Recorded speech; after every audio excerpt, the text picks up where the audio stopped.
Wait. This is a story I wrote for my biology class. It's a story about cells and the North Pole. Usually, that's a really hard story to write about, but I think I managed to pull it off. This is the best Christmas tale ever told. Up in the North Pole, there is Santa's workshop, where all the toys are made. Well, except for the ones made in China, but that's a story for another day. The Santa building is in the center of the workshop. Inside is the naughty and nice list, which tells who gets what and tells everyone else what to make. Then the toys are made in the factory part of the workshop, and then shipped to the finisher shop, where they're painted and any other final touches are added. Raw materials are stored in the warehouses, and the cleanup crew is always on hand to remove any messes. The factory is powered by the snow globes, which take Christmas magic and turn it into a form that can be more easily used. So it runs a lot like a cell. It's a happy place, but it wasn't always that way. There once was a Christmas when the snow ran red with blood, and snowballs blotted out the sun. But I can't tell you that story because this is school, and we're supposed to keep it G-rated, even though no one ever does. I mean, come on. We have Inappropriate Touch Tuesday at my school. You know what? If they can go around making those inappropriate jokes and can't keep their hands to themselves, I can tell you a creepy, gruesome tale that will give you nightmares. Sit down and listen to the tale of Santa versus zombie snowmen. Once, no one really knows how, a biological agent was released on the snowfields of the North Pole. It mutated the cells of the snowman living there, turning them into a horde of the unmelted. They waddled onto Santa's workshop, ready to feast on the warm. Fortunately, the North Pole wasn't so undefended, as they had upped their defenses since China nearly took over. The early alarm sounded, and the elves started to pass out weapons, but they didn't have any guns. Though some hillbilly and redneck kids had asked for some for Christmas, they were all on the naughty and nice list, so all they had were a couple of candy canes to defend themselves with. Fortunately, however, Santa found enough spare change in his beard to make a long-distance call, and called the Ghostbusters, who immediately came and started to melt snow zombies with their proton packs. But the snow zombies retaliated by summoning the Stay Puft Marshmallow Man to lay waste to the North Pole. However, the elves killed him by drowning him in a large vat of hot cocoa. But this backfired because the hot cocoa attracted Godzilla, who tried to keep it all for himself. Fortunately, at this moment, the Autobots arrived, with Optimus Prime at the lead, declaring, "Hot cocoa is the right of all sentient beings." The brave Autobots defeated Godzilla, but then the Decepticons arrived, and they revived Godzilla as Mechagodzilla 3000! At this moment, Batman rolled in the Batmobile, and he pulled out some weird bat gizmo and started to melt snow zombies with it till it was destroyed by the Joker. Mario arrived, hoping to help with some fire flowers to melt the snow zombies, but he mistook the Teenage Mutant Ninja Turtles for the Koopa Troop and tried to kill them all. Oops. At this time, the Elf Union declared a strike, stating that their workplace was hazardous due to a high amount of zombie activity. Santa, however, had more important things to worry about, as Godzilla had been bitten by a snow zombie and was now turning into Mechagodzilla 3000.1. But then, the Power Rangers arrived in their big robot things. But Superman looked at them with his X-ray vision and he learned the truth.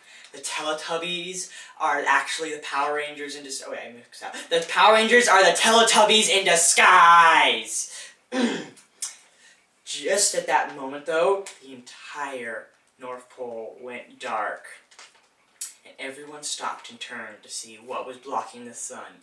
And to their horror, it was the Death Star, and it was charging up to fire. Quickly, Santa hopped in his sleigh, fired up his reindeer, and flew off to the North Pole. He raced down the equatorial trench, dodging laser blasts, with Darth Vader and his TIE Fighter hot on his heels. He dropped Chuck Norris down the exhaust port and sped off as the Death Star exploded in a burst of special effects. But when he got back, Santa learned, to his horror, that Godzilla had absorbed the energy from the explosion and was now Super Mighty Mecha Zombie Godzilla 5000.9. And would have destroyed everyone if he wasn't confronted by King Kong, who is now Ultra-Charged Robot Vampire King Kong 4000 and a half. Long story how that one happened. Darth Vader landed his TIE Fighter and started slicing up elves like turkeys at Thanksgiving, until Spider-Man stopped him by using his webbing to clog his mask, killing him and stopping that loud, obnoxious, annoying breathing sound he makes. However, Spider-Man was then almost killed by zombie Michael Jackson, but was saved by Wolverine. Dr. Phil arrived to take advantage of all this happening, and he tried to convince Indiana Jones that his fear of snakes resulted from him being ignored by his father, and not because he fell into a snake pit when he was a little kid. However, he was accidentally shot by the Lone Ranger. I hope I can spend that hour of television on something more useful now. Anyways, but at that moment, the most unexpected thing happened.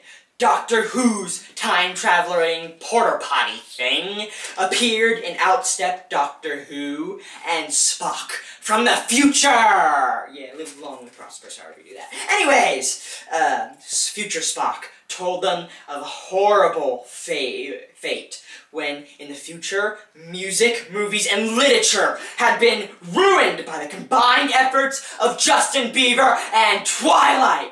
Quickly, everyone agreed to a truce so they could stop this horrible future from happening. The Terminator killed Justin Bieber, and everyone else hunted down every copy of Twilight and the movies and Justin Bieber's songs and burned them, saving a realm of fiction. Everyone agreed it was the best Christmas ever and began to celebrate. Barney and Big Bird had a wrestling match, and Mario and Sonic faced off in an epic eggnog drinking competition. Well, said Santa, that escalated quickly. Oh yeah, and cells are important. Ho, ho, ho. But that wasn't the end. You see, not everyone was happy. The cult of Justin Bieber, or his fan club, but it's more like a cult. I mean, what else do you call a group of psychopathic girls? Ugh. They wanted to bring Justin Bieber back to life. To do this, they performed a gruesome ritual to bring him back. They sacrificed small animals, specifically Mickey Mouse and Bugs Bunny, and chanted his songs. But they goofed, and he came back in the form of an actual beaver. But he still had his horrific voice, which he used to lay waste to everyone. But Santa, no, not just Santa, but now a Super Santa with golden hair and beards and a glowing aurora. He looked straight at Justin Bieber and said, "Justin Bieber, you've been naughty." And then he shot flaming balls of coal from his hands. And then he jiggled his belly like a bowl full of jelly and brought his full weight down on Justin Bieber. But it was all in vain. And the massacre continued. People everywhere clenched their ears in agony, and they all thought it was the end. Until George Washington laid the smackdown on Justin Bieber. He took his axe and chopped at him like he was a cherry tree. He read Justin Bieber his constitutional rights, then strangled him with him. But Justin Bieber tried to retreat, But out of nowhere, Mr. T and his van came, and he ran Justin Bieber over like roadkill. And everyone was happy. They cheered, they laughed, they danced in the street. Well, everyone except for the cult of Justin Bieber. But they cheered up when they learned that his body, along with zombie Michael Jackson's and Elvis's, were going to be part of Lady Gaga's next dress outfit slash costume slash, can we even call what she wears clothes? Anyways, that's not the point. Everyone came together, and peacefully, and all the nations of the world quit their war, and everyone sang the Pokemon theme song. And that, my friends, is the true meaning of Christmas. Well, except for the part where I get presents, and the part where I eat my heart's content. But for you, it's the true meaning of Christmas. The end.